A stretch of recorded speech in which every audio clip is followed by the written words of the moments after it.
Hey, salut tout le monde, c'est Ghost. Pour aujourd'hui, je vous ai encore préparé une vidéo qui n'a encore jamais été faite sur YouTube, donc j'espère que ça va vous plaire. Comme vous l'avez vu dans le titre de la vidéo, aujourd'hui on va parler du drapeau japonais et de son histoire. Et croyez-moi, elle est bien moins sympathique qu'on ne le pense. Déjà, comme vous le savez sûrement, le drapeau japonais a un fond blanc, symbole de pureté et d'honnêteté, orné d'un rond rouge, symbole de sincérité et de passion. Mais vous verrez par la suite que finalement ce ne sont pas trop les valeurs qui lui sont rattachées. Par contre, ce qu'il faut savoir, c'est que cette représentation du soleil, c'est surtout un hommage à Amaterasu, la déesse du soleil et ancêtre de la lignée impériale japonaise. Oui, l'empereur actuel est le descendant d'une déesse. Familièrement nommé Hinomaru, retenez bien ce nom, ça vient de Hinomaru no Hata qui signifie le drapeau au disque solaire. Mais son nom officiel c'est Nishoki, qui signifie tout simplement étendard japonais. L'origine même du drapeau est inconnue, mais dans un livre ancien intitulé Shoku Nihongi qui retrace l'histoire du Japon de 697 à 771, est mentionné que l'empereur Monmu avait dans sa cour un drapeau avec un disque solaire, ce qui laisse supposer une origine quand même très ancienne. Mais il y a également une légende qui raconte que le drapeau aurait trouvé son origine bien plus tard, au début du XIIIe siècle, lorsque pour empêcher l'invasion des Mongols au Japon, le prêtre bouddhiste Nichiren avait offert un disque solaire à l'empereur japonais. Sauf qu'après avoir fait mes recherches sur ce fameux Nichiren, j'ai découvert que l'empereur avait refusé sa demande de changer d'attitude face aux menaces des Mongols et qu'en plus il l'avait condamné à mort pour trahison. Donc je doute fortement que ce soit ce pseudo-cadeau qui soit à l'origine du drapeau, d'autant plus que le Japon se faisait déjà appeler le pays du soleil levant depuis le 7e siècle. Ce qui est en soi quand même une raison largement suffisante pour expliquer l'origine du Hinomaru. Bref, bien plus tard, durant la révolution de Meiji, vous vous souvenez, c'est l'ère qui a commencé en 1868 et qui a mis fin au Shimbutsu Shugo, pour séparer le shintoïsme et le bouddhisme.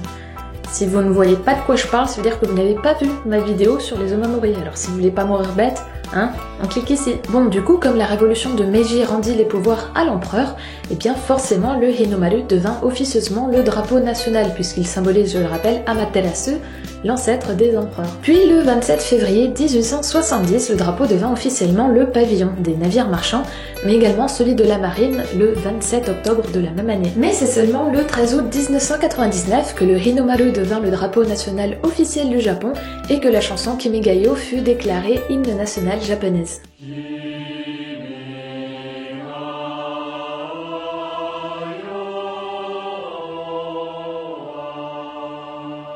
Cette loi qui déclara le Hinomaru et la chanson Kimidayo comme les deux symboles du Japon est encore aujourd'hui sujet à de grosses polémiques.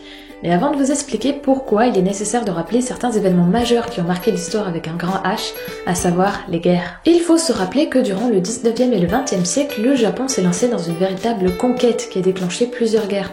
D'abord contre la Chine pour prendre possession de la Corée, puis après victoire de Taïwan, Liaodong et des îles Pékador, mais également contre la Russie pour récupérer une partie de la Mandchourie et la moitié de l'île Sakhaline. Du coup, je vous laisse imaginer le nombre de peuples traumatisés par cette invasion brutale qui, en plus d'être soumis par les Japonais, se sont vus obligés de porter le Hinomaru et de chanter Kimidayo tous les matins. D'ailleurs, pour la petite anecdote, c'est durant la seconde guerre sino-japonaise que sont apparus les Hinomaru Bento. Vous savez, c'est ces barquettes de riz avec juste au milieu une umeboshi, c'est-à-dire une petite prune salée, et c'était les japonaises qui préparaient ce genre de bento par solidarité avec les soldats japonais. Et c'est justement suite à cette seconde guerre sino-japonaise que la Chine et le Japon intégrèrent également la seconde guerre mondiale, qui comme vous le savez fut fatale pour l'empire japonais. Mais avant cet épisode marquant pour le monde entier, il faut savoir que le Japon s'était aussi approprié les Philippines, l'Indonésie et le Mandchoukou, où là encore, le Hinomaru faisait sa petite dictature. Du coup, depuis la Seconde Guerre mondiale, le drapeau japonais a été très critiqué par les étrangers, mais surtout par les Japonais eux-mêmes,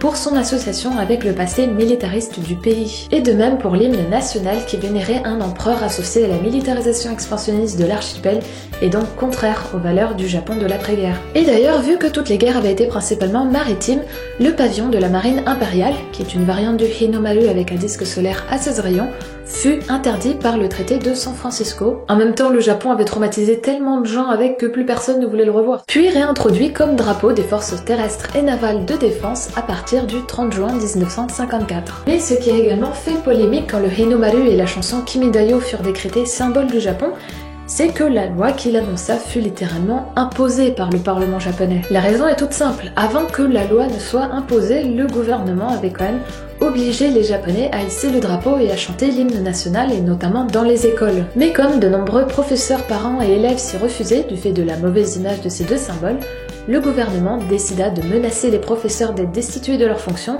s'ils ne montraient pas l'exemple pour être de bons citoyens. Menaces qui poussèrent les professeurs à porter plainte contre le gouverneur de Tokyo pour ces lois complètement anticonstitutionnelles. Malheureusement, comme vous vous en doutez, aucun politicien ne fut puni et c'est le syndicat des professeurs du Japon qui dut se plier à accepter l'utilisation de ces deux symboles japonais. Seulement dans la ville de Sera, le directeur du lycée nommé Hishikawa Toshihiro ne put supporter d'être confronté d'un côté à la pression du gouvernement et d'un autre à celle du corps enseignant et du coup il finit par se suicider. Un acte qui incita sans attendre le parlement japonais à imposer sa loi pour qu'aucun autre incident du genre ne puisse se reproduire.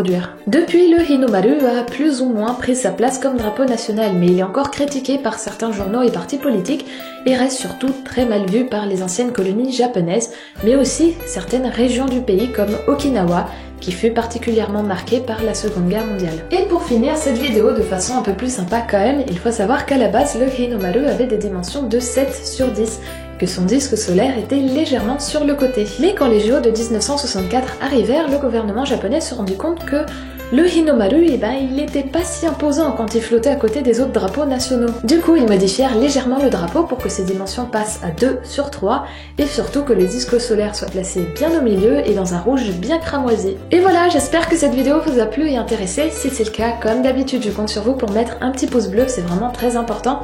Je vous invite également à me rejoindre sur les réseaux sociaux et à vous abonner si ce n'est pas déjà fait. Et en attendant la prochaine vidéo, portez-vous bien. Tchuss!